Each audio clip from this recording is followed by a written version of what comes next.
Shalom Bapak Ibu Jemaat yang dikasihi dan diberkati oleh Tuhan kita Yesus Kristus. Kembali lagi dengan saya Vikaris Gadis STH yang membawa kita dalam renungan di bulan Desember ini. Bapak Ibu Jemaat Tuhan, kebenaran firman Tuhan saya mengambil dari kitab Injil Matius pasal yang ke-8 ayat yang ke-18 sampai ayat yang ke-22 dengan judul perikop hal mengikut Yesus. Tema yang saya ambil, jangan takut untuk melangkah. Setiap pilihan pasti ada konsekuensinya. Seorang anak muda yang memilih merantau jauh dari orang tua dalam rangka ingin memperbaiki nasib dengan menempuh pendidikan. Konsekuensi dari pilihan itu harus berani keluar dari zona nyaman. Berpisah dari orang tua, keluarga, dan itu semua adalah harus ditanggung oleh setiap pilihan kita. Demikian juga dengan pilihan kita memutuskan untuk mengikuti Yesus. Kita harus menyangkal diri Bapak Ibu Jemaat Tuhan dan memikul salib. Konsekuensinya kita bisa dibenci Bapak Ibu Jemaat Tuhan karena namanya. Itu yang harus kita ketahui. Namun satu hal, mengikut Yesus bukan suatu kesia-siaan, tapi ada sukacita di dalamnya. Yesus yang dilahirkan di kandang hina dan rendah, miskin, semua itu ia lakukan karena ingin menggenapi janjinya untuk menyelamatkan dosa kita di dunia ini.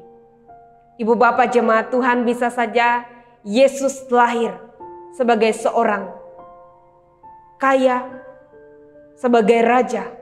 Kenapa ia lahir dalam seorang rupa manusia yang dipandang hina dan rendah, bahkan tempat yang sangat sederhana?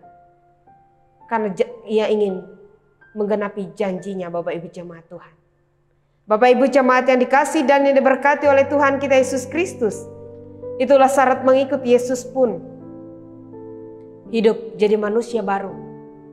Di dalam ayat yang ke-22 dikatakan, ikutlah aku dan biarlah orang-orang mati menguburkan orang-orang mati mereka.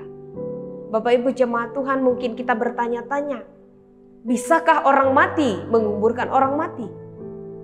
Bapak Ibu Jemaat yang dikasihi dan yang diberkati oleh Tuhan kita Yesus Kristus, jika kita melihat sangat tidak mungkin. Tetapi maksud firman Tuhan adalah kata mati itu mati secara rohani. Bapak Ibu Jemaat Tuhan, untuk itu kita harus meninggalkan kehidupan lama kita. Dulunya hidup dalam keberdosaan, ketidaksetiaan, ada kebencian, ada iri dengki di dalamnya, dan banyak lagi. Kita buang dan tinggalkan semua itu. Kita hidup dalam Tuhan. Kita mengikuti Yesus, mengikuti teladannya, yaitu teladan kasih, teladan memaafkan, teladan mengasihi. Dan tidak ada keteladanan yang tidak benar yang diberikan. Kita mengikuti Yesus adalah mengikuti teladannya yang benar itu. Bapak Ibu Jemaat Tuhan, untuk itu tinggalkan kehidupan lama kita. Jadilah manusia yang baru di tengah kehidupan kita yang saat ini. Kita mengikuti Yesus, kita harus meninggalkan kehidupan lama kita. Kita hidup dalam keberdosaan dulunya. Sekarang kita hidup di dalam ketaatan dan kesetiaan di dalam Tuhan. Hidup dalam ketaatan dan hidup di dalam pertobatan. Tuhan Yesus memberkati kita melewati kebenaran firman-Nya. Amin. Mari kita bersatu kembali dalam doa. Tuhan, terima kasih atas kebaikan Tuhan dalam kehidupan kami. Terima kasih karena Tuhan begitu baik dan mengasihi kami. Terima kasih Engkau mengingatkan kami untuk hidup mengikuti Engkau adalah bukan sesuatu yang sia-sia, melainkan ada sukacita di dalamnya. Kami berdoa ya Tuhan, supaya kami adalah pribadi pengikut-pengikut-Mu yang setia. Jikalau kami menghadapi berbagai tantangan persoalan dalam rumah tangga, dalam pekerjaan, dalam tugas dan tanggung jawab kami tetap menjadi pribadi yang setia.